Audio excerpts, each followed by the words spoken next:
If Hollywood is the place that creates the most perfect people in America, then why is it that behind those smiles there is violence, addiction, and secrets that no one dares to speak out?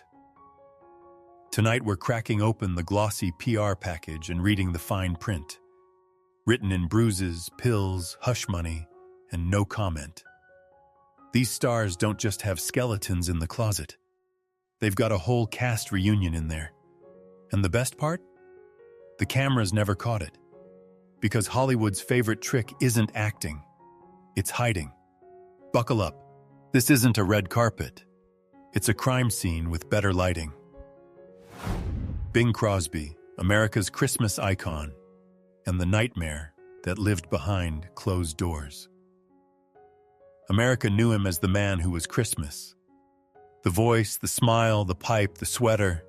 Bing Crosby sounded like hot cocoa and looked like a Norman Rockwell painting that learned how to sing. Every December, he floated into living rooms promising peace on earth and goodwill toward men. Meanwhile, inside his own house, let's just say peace was not on the playlist. Behind the velvet croon was a father who ran his home like a military academy with worse morale. His children didn't call him Dad. They called him Sir.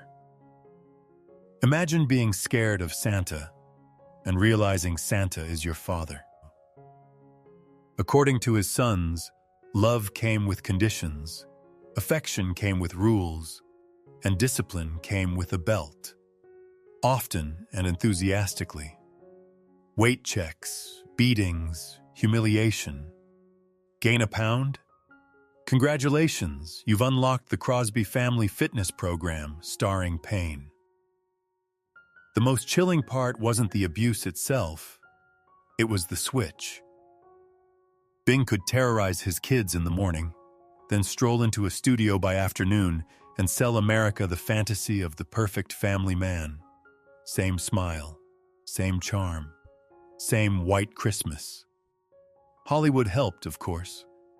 Publicists wiped away rumors faster than fake snow on a soundstage.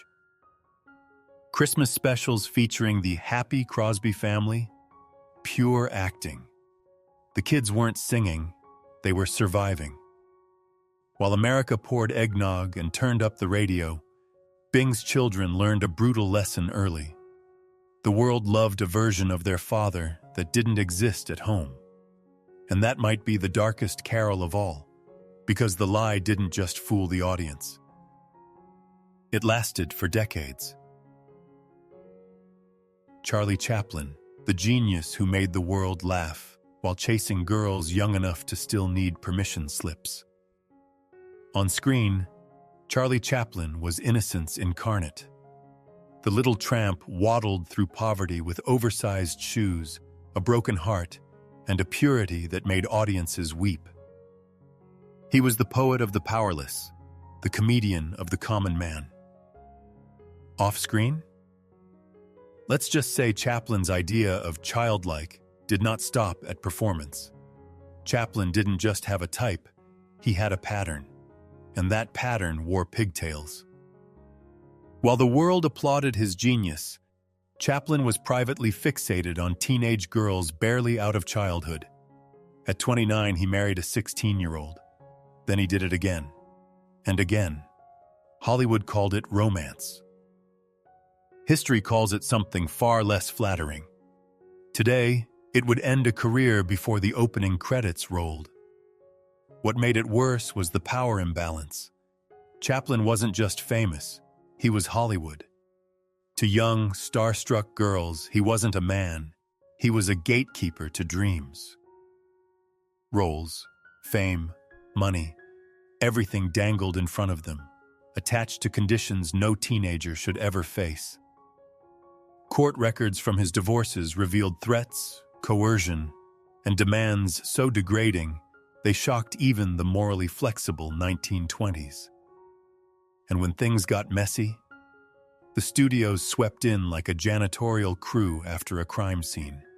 Payoffs. Settlements. Quiet talks with parents. Chaplin wasn't punished. he was protected. Because genius apparently came with a moral exemption clause. The tragedy is the contrast. The man who perfected vulnerability on screen showed none behind closed doors. We still celebrate the films. We still teach his brilliance. But lurking behind that bowler hat is an uncomfortable truth. The Little Tramp was fiction. The real Chaplin wasn't wandering the streets alone. He was hunting in places he never should have been. Marlon Brando, the greatest actor of his generation, and the father who watched his family fall apart from a distance. Marlon Brando didn't just change acting.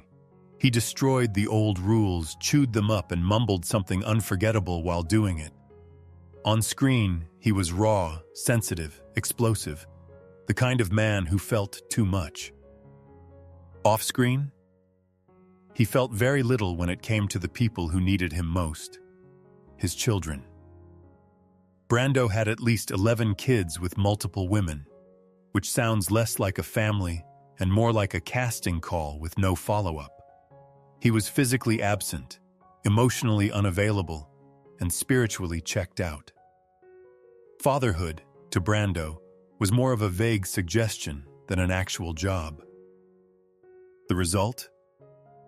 Chaos with a trust fund. That vacuum swallowed his children whole. His son Christian, raised with money but no boundaries, spiraled into addiction and violence.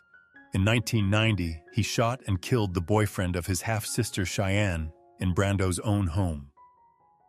Hollywood gasped.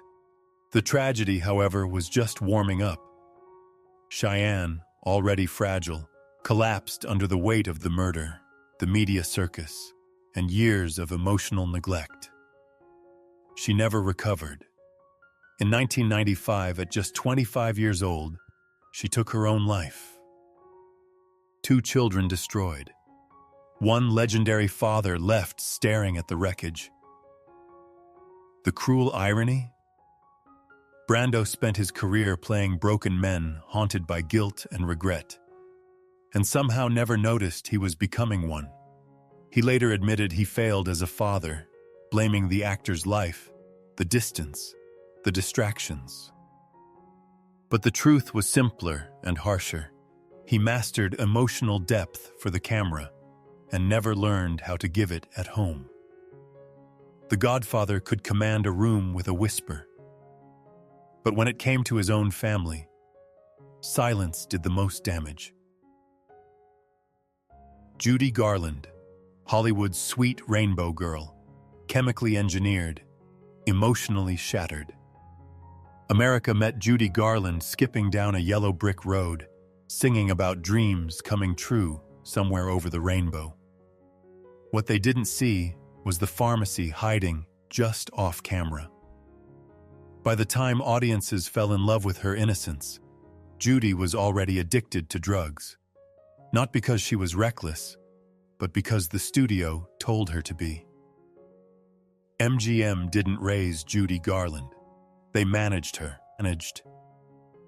At 13, while most kids worried about homework, Judy was handed amphetamines to keep her thin and awake, then barbiturates to knock her out when filming ended. Up all day, down all night, Hollywood's original on-off switch. Studio executives mocked her body, called her names, and treated normal teenage growth like a production problem that needed medication. And it worked. On screen, she sparkled. Off screen, she unraveled. By 18, Judy was a full-blown addict, holding it together just long enough for action, and falling apart the moment the cameras stopped rolling. Suicide attempts, breakdowns, hospitalizations, all while the studio doctors kept refilling prescriptions like they were props. The cruel joke? When Judy aged out of the cute girl roles, the same system that hooked her quietly stepped back. No safety net, no apology, just a damaged woman expected to survive the mess they created. She tried. Oh, how she tried. Comebacks. Standing ovations. Raw, heartbreaking performances that felt less like singing and more like confession. When Judy Garland died at 47 from a drug overdose, Hollywood called it accidental. But accidents don't start at 13. Judy didn't fall off the rainbow. She was pushed, and the Dream Factory never looked back. Rock Hudson, Hollywood's ultimate leading man, trapped in the straightest lie ever sold. In the 1950s, Rock Hudson wasn't just a movie star. He was the fantasy. Tall, broad-shouldered, impossibly handsome. The kind of man America wanted to marry its daughters and secretly keep for itself. On screen, he kissed Doris Day. Off-screen, he kissed absolutely no one who could ruin his career. Because Rock Hudson's real life came with a dangerous plot twist. He was gay in an era when that truth could end everything. Studios didn't panic. They strategized. Hollywood didn't ask him to act better. It asked him to act straight. And Rock, the professional, delivered the performance of his life. Dates with actresses were scheduled like press conferences. Gossip columns printed romance that never happened. At one point, the studio even arranged a marriage of convenience, because nothing says authentic love like a legally binding publicity stunt. Every smile was calculated. Every word was monitored. One slip, one rumor, one wrong look, and the career was over. The pressure was relentless. Friends later said Hudson never truly relaxed. Not at home, not at parties, not even in private. Fame bought him luxury, but not freedom. He lived in constant fear that the mask would crack, that America's favorite man would suddenly become unacceptable. The cruelest irony came at the end. In 1985, Rock Hudson died of AIDS, forcing the truth into the open when he was no longer alive to control the story. America was shocked, not just by the disease, but by the revelation that the man they adored had been hiding in plain sight all along. Rock Hudson wasn't living a double life for fun. He was surviving a system that demanded perfection, as long as it fit the script. And when the final curtain fell, Hollywood finally admitted the truth. Far too late. Loretta Young, Hollywood's moral compass, who secretly adopted her own child. Loretta Young was Hollywood's definition of virtue. She played saintly women, spoke softly, and carried herself like sin needed an appointment to get near her.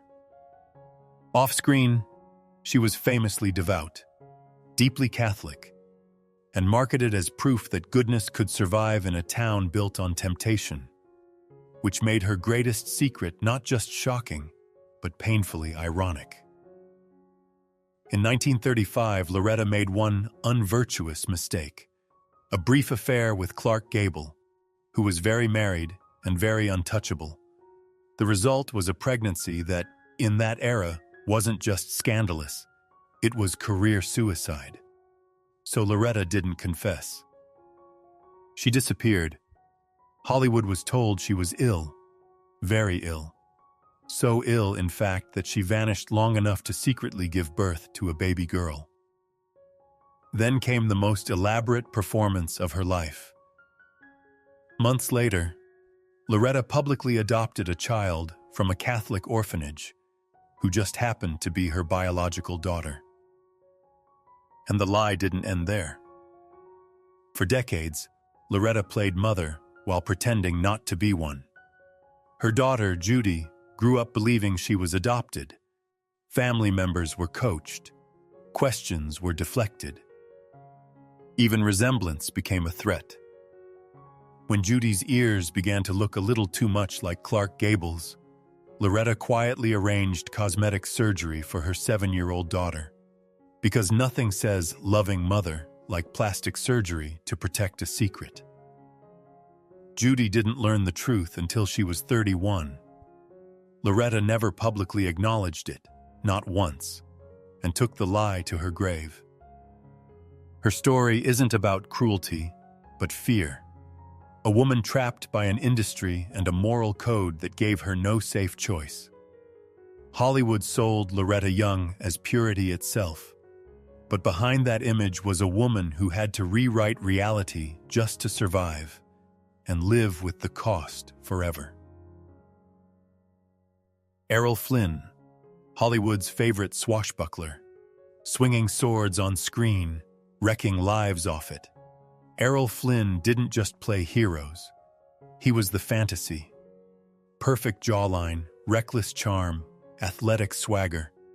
When Flynn swung across the screen in The Adventures of Robin Hood, audiences believed he could save the world with a grin and a sword. Behind the scenes, though, Flynn wasn't stealing from the rich to give to the poor. He was stealing youth, innocence, and time, and calling it charisma. Flynn lived by the phrase, "in like Flynn," which sounded fun until people realized it wasn't about luck. It was about getting away with things. A lot of things. Rumors followed him like unpaid bar tabs, especially about his fixation on very young girls. In 1942, those whispers exploded into a full-blown scandal when Flynn was charged with statutory rape involving 2 teenage girls. The trial was a circus. Flynn played the victim. The girls were painted as schemers. Hollywood held its breath. He was acquitted, legally clean, morally radioactive. The studio publicity machine kicked into overdrive, polishing his image like a dented trophy. Inside the industry, though, the damage stuck. People knew this wasn't a misunderstanding. It was a pattern. As his career slipped, Flynn leaned harder into the bottle. Alcohol bloated the once golden face. Drugs hollowed him out.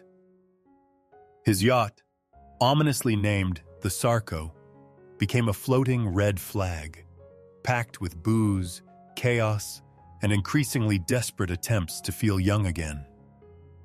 The charming pirate turned into a cautionary tale with liver failure.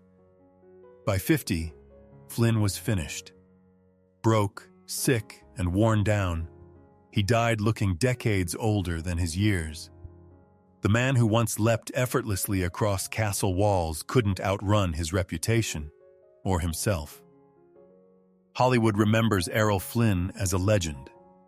History remembers him as proof that charm, unchecked, can be just another weapon. Mary Astor, Hollywood's most elegant lady, undone by a diary written in purple ink. Mary Astor was the picture of class. Intelligent, poised, devastatingly refined. On screen, she didn't seduce. She suggested.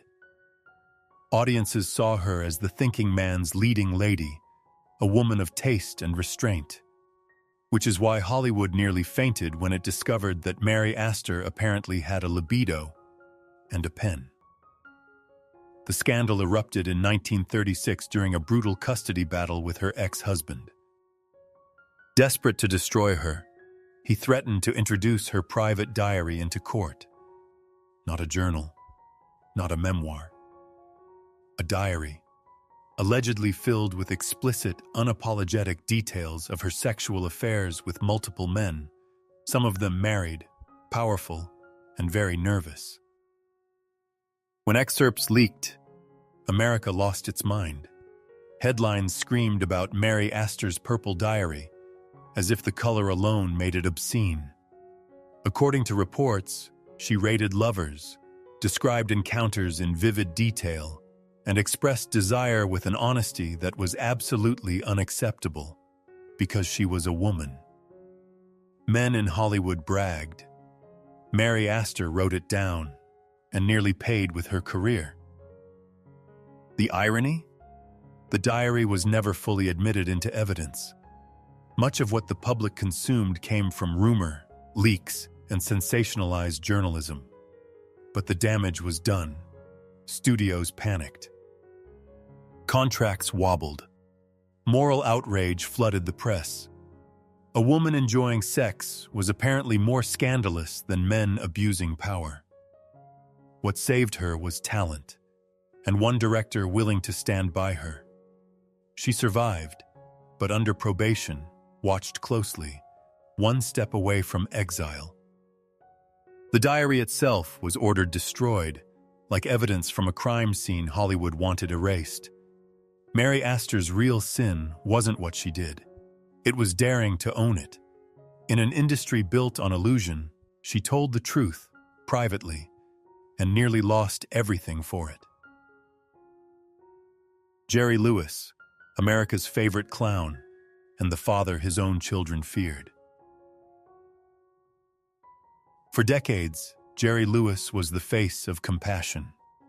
The rubber-faced comic who tripped over furniture by day and cried on national television by night, raising billions for sick children during the annual telethon. To America, he wasn't just funny, he was noble. A man who cared. A man who gave. Turns out, generosity had a very specific guest list, and his own kids weren't on it. At home, Jerry Lewis wasn't America's clown. He was a dictator with a punchline. His sons from his first marriage remember a father who demanded obedience, silence, and respect, without offering warmth in return. They called him Sir. Rules governed everything: how to eat, when to speak, how to exist. Break them, and punishment followed. Love, apparently, was not included in the family package. The cruel irony is almost comedic if it weren't so dark. While Jerry begged viewers to open their hearts for children in need, his own children felt emotionally orphaned. And then there was the daughter no one was supposed to know about. A child allegedly fathered during an affair, later supported by DNA evidence, and later ignored entirely. She grew up struggling financially while watching her famous father cry on TV for kids he'd never met. When she reached out as an adult, hoping for acknowledgement, Jerry reportedly shut the door completely.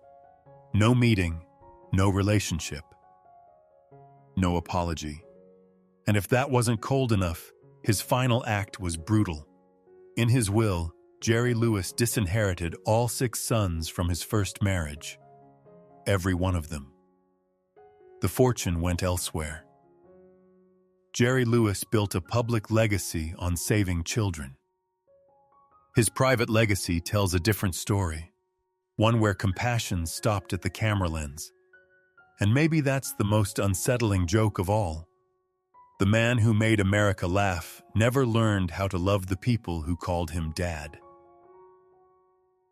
Tierney, Hollywood's most beautiful face, shattered by one careless fan. Tierney looked like she was carved out of perfection. Ethereal beauty, porcelain skin, a voice that floated rather than spoke. In the 1940s, she wasn't just a movie star. She was an idea. The kind of woman who seemed untouchable by real-world ugliness. Fate, unfortunately, didn't care about lighting or close-ups. In 1943, while pregnant with her first child, Tierney was warned to avoid public appearances due to a rubella outbreak. But Hollywood patriotism called, and she showed up at the Hollywood canteen to entertain troops. There, among smiling soldiers and autograph seekers, she met a fan who was thrilled to shake her hand. The moment passed. The damage didn't. Tierney's daughter Daria was born blind, deaf, and severely cognitively disabled. Doctors later explained the cause: congenital rubella. Jean was devastated and confused. She couldn't remember being sick. Years later, the truth arrived like a delayed punch. At another fan event, a woman approached her and casually mentioned meeting Jean years earlier, while she had rubella. She had broken quarantine because she really wanted to meet her. Jean Tierney didn't scream. She didn't confront her. She simply broke. Friends said they watched something inside her shut down forever. The knowledge that one stranger's selfish decision had destroyed her child's life became an unbearable weight. Depression followed, then bipolar disorder, hospitalizations, suicide attempts, brutal electroshock treatments that erased parts of her memory and her career. Hollywood quietly moved on. The cameras stopped waiting. Jean Tierney survived, but never fully returned to the woman she'd been. Her beauty remained frozen in old films, while her real life unraveled behind the scenes. The cruelest part? There was no villain to punish, just a fan, a handshake, and a moment that proved even in Hollywood, tragedy doesn't need a script.